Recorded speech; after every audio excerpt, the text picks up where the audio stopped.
বিসমিল্লাহির রহমানির রহিম। আসসালামু আলাইকুম। আজকে আপনার জন্য হাজির হয়ে গেছি লাল লাল ঝাল ঝাল একটি মাংস। আর সেটা হলো বড় রাতা মোরগের মাংস। আর সেজন্য আমি যেটা করেছি, প্রথমে একটা বড় রাতা মোরগ নিয়েছি সম্পূর্ণ। সেটাকে কেটে বেছে ধুয়ে আমার বোন দিয়ে দিয়েছে, শুধু আমি এখন রান্না করব।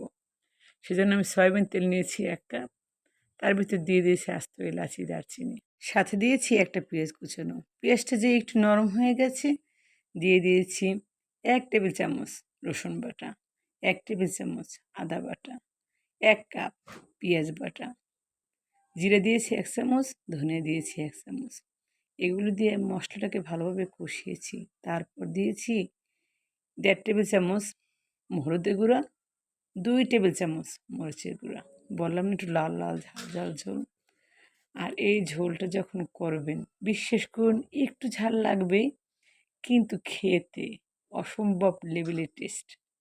আর তাই মিস করা যাবে না। এই রেসিপিটা দেখে একদম আজকেই বসে যাবে রান্নার জন্য, বাজার থেকে একটা মোরগ আনিয়ে।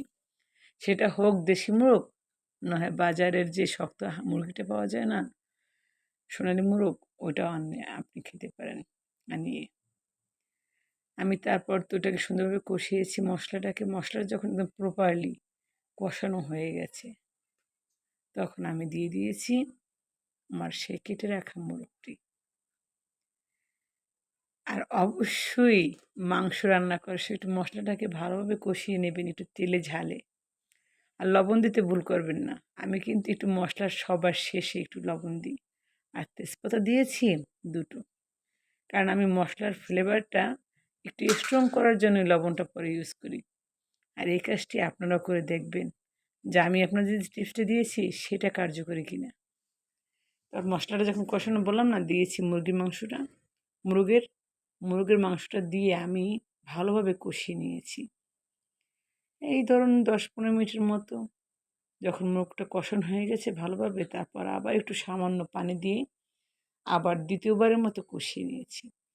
আমার এবার এই কষানোতেই 80% কুকড হয়ে গেছে। তারপর অল্প একটু ঝোল দিয়েই আমি আবার ৫-১০ মিনিটের মতো জাল করেছি।